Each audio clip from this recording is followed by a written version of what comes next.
Les 3 signaux que ton esprit t'est épuisé et que tu ignores. Le vent souffle doucement à travers la fenêtre. Le monde continue de tourner, mais toi, tu ne tournes plus tout à fait avec lui.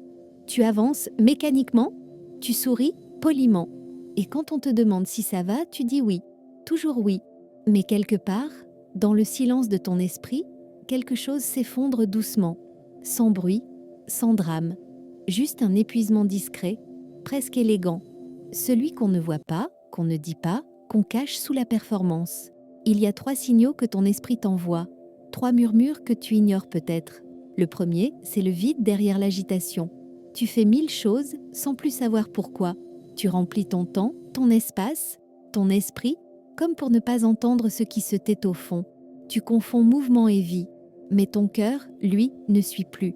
Tu sens ce décalage subtil. Ton corps avance, ton âme traîne. C'est le signe que ton esprit ne cherche plus à créer, il cherche juste à survivre. Le deuxième signal, c'est le détachement émotionnel. Ce moment étrange où tout devient plat. Tu n'as plus vraiment mal, mais plus vraiment envie non plus.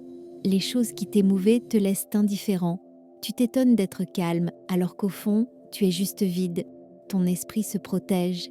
Il s'éteint, doucement, pour ne plus brûler. Et dans ce silence intérieur, tu crois avoir trouvé la paix. Mais ce n'est pas la paix, c'est l'abandon. Le troisième signal, c'est la fatigue qui ne part jamais. Celle qui ne se soigne ni par le sommeil, ni par les vacances. C'est une fatigue de l'âme, pas du corps. Elle te suit partout, comme une ombre légère. Tu te réveilles fatigué. Tu ris, mais sans lumière.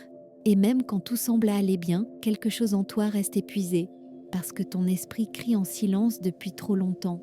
L'épuisement mental ne commence pas par un effondrement, il commence par un effacement de toi-même, lent et invisible. Tu dis « je vais bien » jusqu'à ne plus savoir ce que ça veut dire. Tu portes un masque de force, mais ton regard, lui, trahit tout ce que tu refuses d'avouer. Si tu t'y reconnais, arrête-toi un instant, ferme les yeux, respire.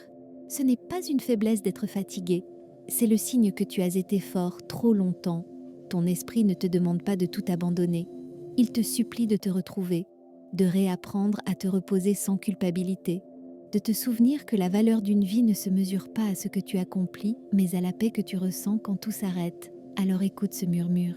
Ce n'est pas une fin, c'est un appel, celui de ton esprit qui veut rentrer chez lui, dans la lumière, dans le calme, dans la vérité. Parce que le vrai repos n'est pas dans le sommeil ni dans la fuite, il est dans la réconciliation avec soi. Écoute bien, ce que tu ressens n'est pas un échec, c'est le signe que ton âme réclame de la tendresse. Et peut-être que le plus beau pas vers la guérison, c'est simplement d'admettre que tu es fatigué,